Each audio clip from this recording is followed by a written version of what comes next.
Bom, pessoal, essa aqui é a segunda parte da aula de persistência de dados no projeto de software, né? Especificamente falando da camada de acesso a dados. A gente falou aí na primeira parte sobre mapeamento objeto relacional e aqui a gente vai falar um pouco sobre o mapeamento objeto relacional, mas falar sobre os frameworks, dar uma introdução nos frameworks em Java que fazem esse papel de mapeamento e vamos falar um pouquinho sobre padrões de acesso a dados, ou são padrões que nos ajudam a modelar essa camada de persistência, né? Bom, os frameworks, tem dois principais frameworks em Java, né, que é o Hibernate e o JPA, e eles facilitam porque eles automatizam parte desse processo. O Hibernate, ele é um framework que a ideia é fazer esse mapeamento de forma mais transparente para a gente, né? Então a gente configura esse mapeamento de o que nas nossas classes vai se transformar em tabelas e como que vai ser feito isso. E esse framework vai fazer o acesso às tabelas. Então a gente não vai precisar ficar acessando os dados diretamente via um SQL, por exemplo. Né? A ideia desse framework é isso. Aqui eu vou dar só uma introdução, tá? E se vocês quiserem saber um pouco mais, tem que dar uma pesquisada. É legal vocês darem uma implementada em algum exemplo para ver como que funciona na prática. Bom, mas basicamente esses frameworks vieram para tratar os problemas que a gente já falou, de herança, de granularidade, identity field, de associações, né? Dados de navegações também é uma coisa que ele pode tratar. Tem três formas de tratar. O primeiro é um mapeamento simples, quando um objeto não tem ligação com outro objeto, é simplesmente uma tabela. Como que a gente mapeia isso para ser uma tabela no banco de dados? O N para 1 é quando o objeto tem ligações somente com uma entidade, ou seja, um relacionamento, um aluno tem um débito.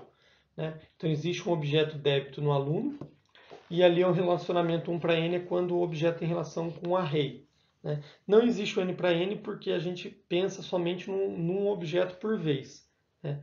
É isso que ele trata. Então, mas dá para fazer o N para N se você fizer o array dos dois lados.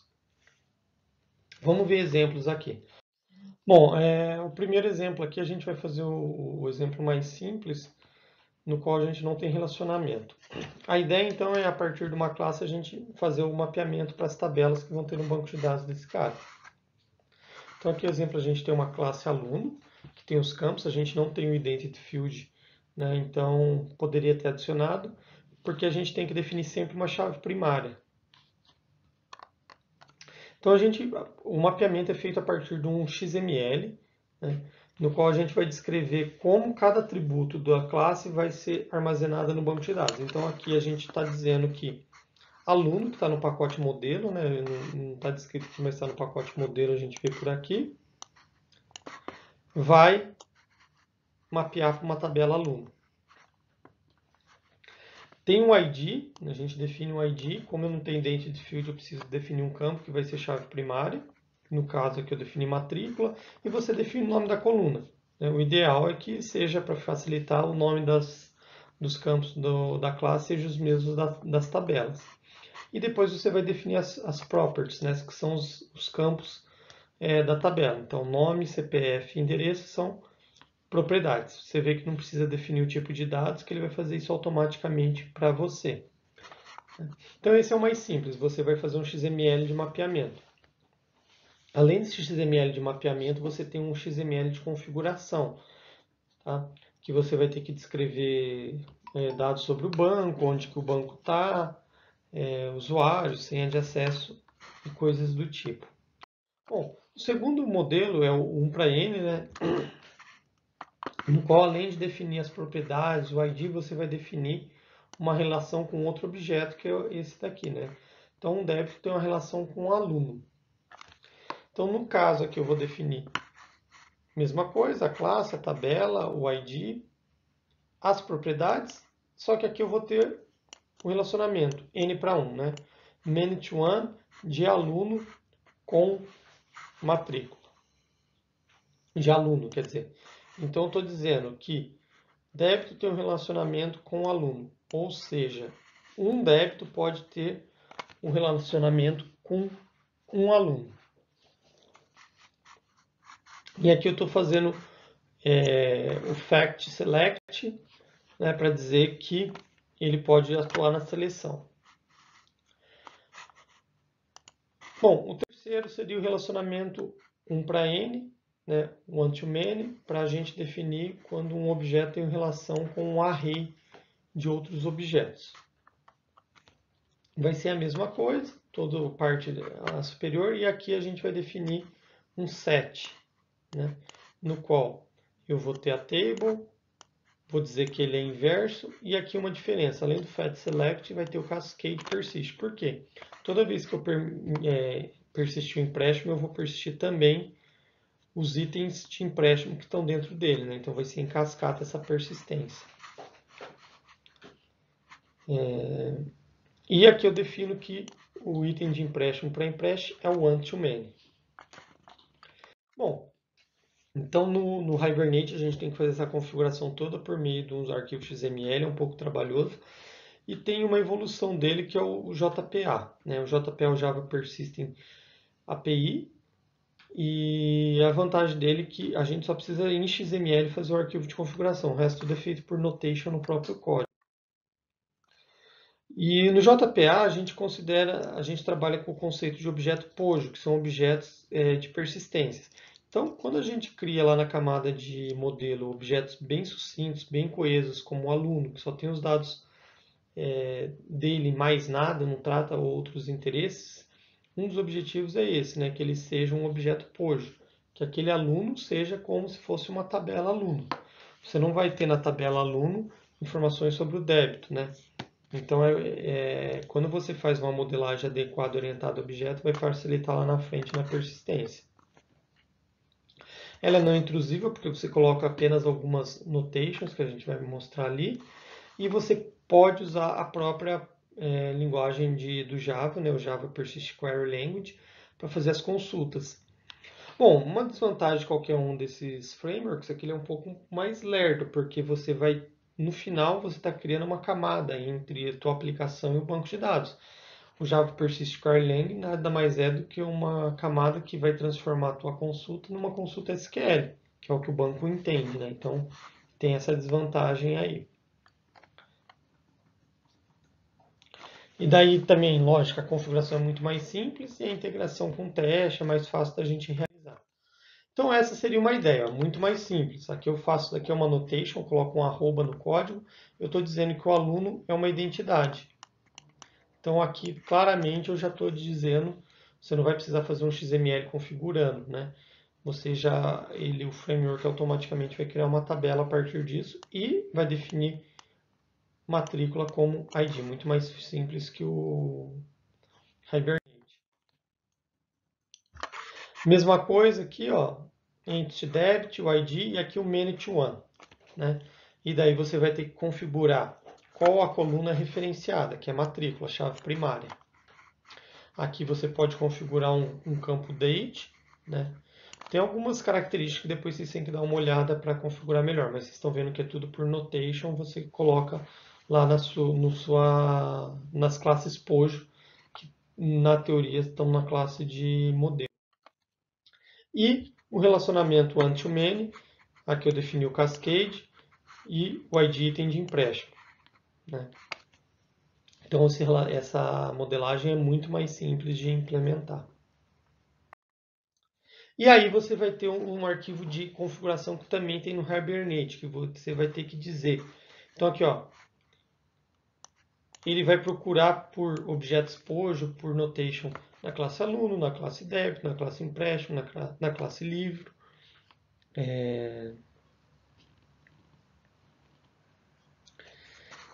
E você vai ter configurações do banco de dados, né, usuário e assim por diante. Tá?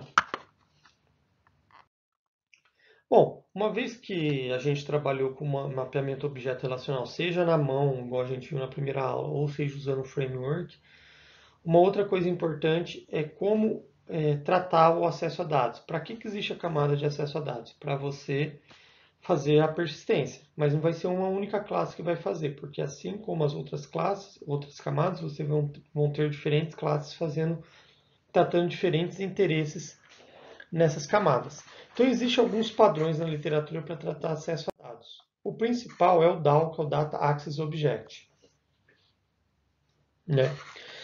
Bom, basicamente, o que o DAO ele faz? Ele te mostra uma maneira de você organizar classes para fazer a conexão e classes para realmente fazer a persistência. Então, a estrutura do DAO é essa, e vocês vão criar um objeto DAO para cada classe POJO. Basicamente, então, o que a gente tem é o seguinte: a gente tem o Data Access Object, que é o cara responsável por tratar a implementação, né? Por realmente ir no código e no banco de dados, desculpa, e criar, dar update, select e assim por diante. O que ele vai fazer? Ele vai usar uma fonte de acesso, por exemplo, se eu estou fazendo uma conexão com o banco de dados MySQL, com Postgres, quem vai fazer a conexão é o data source. E esse cara vai persistir um objeto data, que é o nosso objeto POJO. Né? E aqui você vai ter um cliente que vai estar usando ele, a classe que precisa persistir um aluno, por exemplo, um empréstimo, um item de empréstimo. Então, por exemplo, uma classe controle, seria um cliente, precisa persistir um empréstimo. Então, ele não vai persistir diretamente, ele vai usar uma classe de data access. Então, você vai ter um DAO cliente, DAO aluno, né? Todos os objetos que você precisa persistir, você vai ter um DAO para isso. Qual que é a vantagem? A vantagem é que se você mudar a tecnologia, você vai ter um DAO específico para aquela tecnologia persistir naquele objeto que vai ser independente, que é o data. Bom, então basicamente o interessante é você ter uma interface que padroniza os métodos, né, de implementação. Daí você sabe que aqui eu tenho a interface UserDAO, você sempre vai usar o save, delete, find e assim por diante, para você fazer a persistência.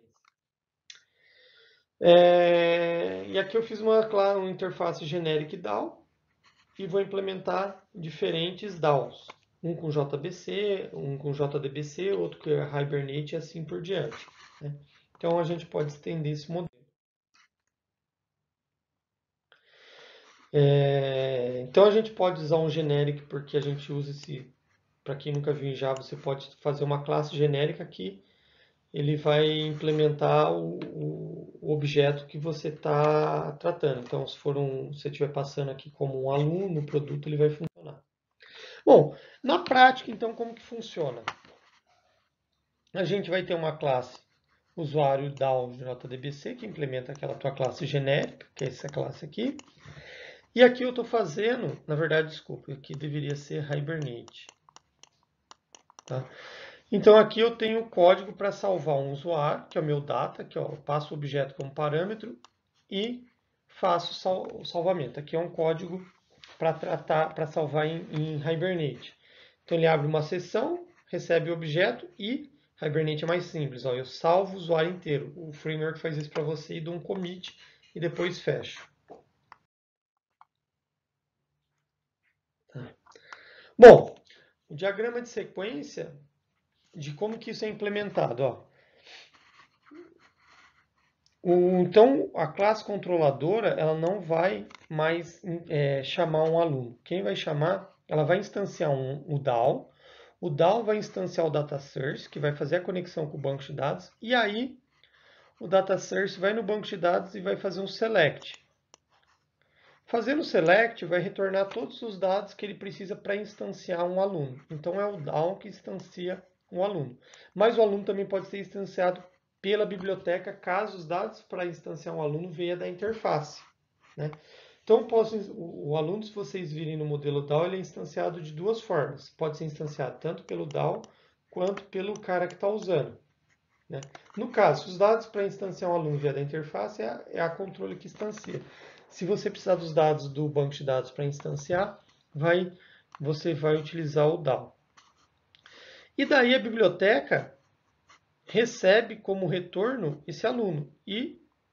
Mas quando ela quer salvar alguma informação sobre o aluno, ela não chama mais o aluno, ela chama o DAO e passa o aluno como parâmetro, né?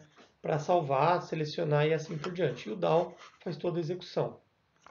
Então, aqui como eu comentei, o cliente, que é o controle pode instanciar ou usar um objeto, e o Data Access Object, que é o DAO, também cria o transfer. Ok? Então, a biblioteca pode usar direto o data, por exemplo, ele pode receber como retorno esse data, né, um aluno, e acessar diretamente os atributos, ou pode usar por meio do DAO. A gente tem outros padrões que são menos usados, mas são muito parecidos. Por exemplo, o padrão Data Accessor, né, que vai funcionar mais ou menos na mesma linha. E tem também o padrão de objeto, de mapeamento objeto. Eles funcionam mais ou menos igual. Se vocês quiserem dar uma olhada mais a fundo aí nesses padrões, mas a ideia é sempre fazer o quê? Desvincular o objeto que é responsável por fazer a persistência, selecionar, acessar, do objeto de dados. Né? Então aqui vocês podem ver que você tem o domain object e tem application, né, que seria o controle. Você vai ter, aqui ele já define uma interface de persistência e o objeto concreto.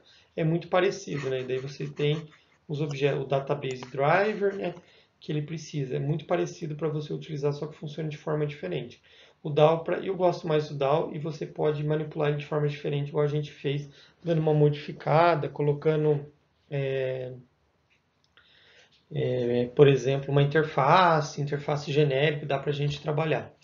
Na última parte da aula a gente vai ver padrões de projeto e vamos ver como que a gente pode integrar tanto padrões de projeto com o DAO e assim por diante.